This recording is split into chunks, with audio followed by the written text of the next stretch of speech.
वैशाख मास महात्म का 7वां अध्याय है। वैसे ही तीर्थ और मूर्तियों से भी तत्काल कुछ फल नहीं मिलता, जैसे मंद आदमियों की संगति से कुछ फल नहीं मिलता। सज्जनों की पूजा ही धर्म, अर्थ, काम और मोक्ष देने वाली है। इस प्रकार बहुत से कर्तव्य को नहीं देखते, और जैसे तुमने जल सुलभ मान लिया, समझ लिया ये तो बिना मूल्य का मिलता है, और धूप व मार्ग के प्यासे ब्राह्मणों को जलदान नहीं दिया, महात्माओं की अवज्ञा इस लोक और परलोक दोनों में दुखदायी होती है। परंतु महात्मा को दर्शन मात्र से ही पवित्र कर देते हैं। तुमने ना तो कभी जलदान दिया, न साधुओं की सेवा की। तुमने यज्ञ तप इतने किए कि पूरी पृथ्वी पर दुर्वा कोई जगह खाली नहीं रही, जम गई। अब मैंने जो वैशाख के पुण्य किया है वह तेरे को दूंगा, उसी तू छुपकली के रूप में जो है उसी के फल से तेरी शांति होगी। इससे तेरे भूत भविष्य और वर्तमान तीनों कालों के कर्मों से संस्कार दूर हो जाएंगे। और यह कहकर के ऋषि ने जल स्पर्श कर एक दिन के वैशाख स्नान का फल उसको दे दिया।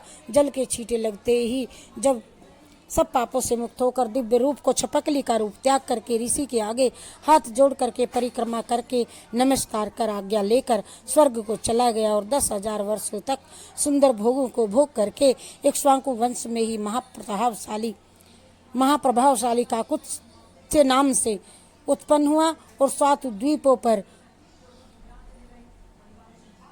7 द्वीप पृथ्वी का राज्य करने लगा।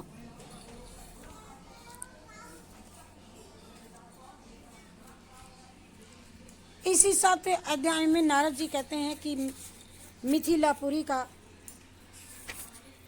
राजा एक अद्भुत चरित्र देख करके ऋषि के आगे हाथ जोड़ करके खड़ा हो गया और कहने लगा कि हे महात्मन, इस धर्म को विस्तार पूर्वक सुनने की मेरी इच्छा है, जिससे ये इक्ष्वाकु वंश का राजा मोक्ष को प्राप्त हुआ।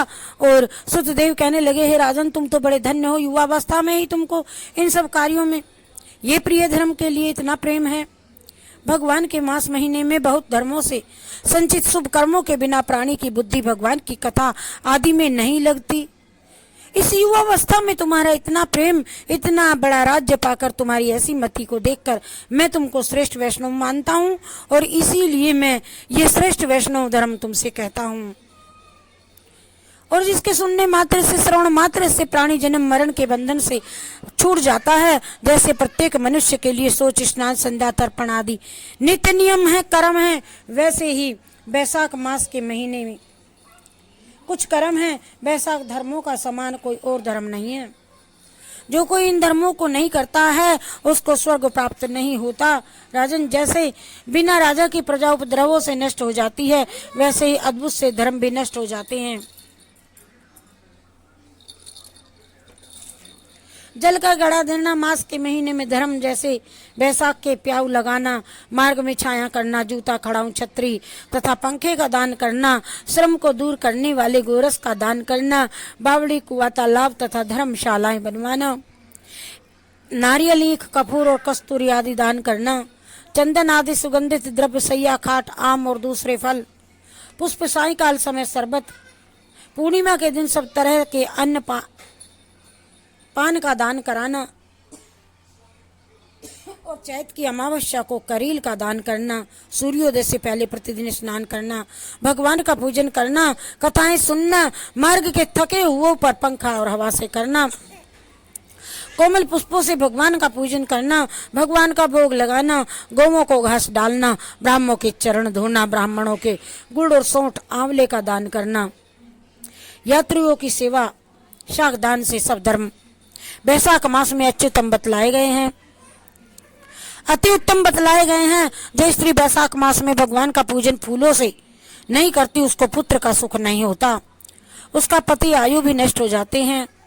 इस मास में भगवान विष्णु, लक्ष्मी और अपने पार्षदों के साथ इस पृथ्वी पर लोगों के घर घर में जाकर के उनकी परीक्षा करते हैं। जो इन दिनों उनका पूजन नहीं करता वह रौरव आदि नरक में पड़ता है, और फिर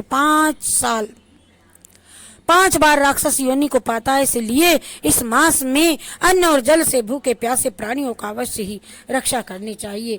हरि शरणम हरि शरणम हरि शरणम हरि शरणम हरि शरणम हरि शरणम हरि शरणम हरि शरणम।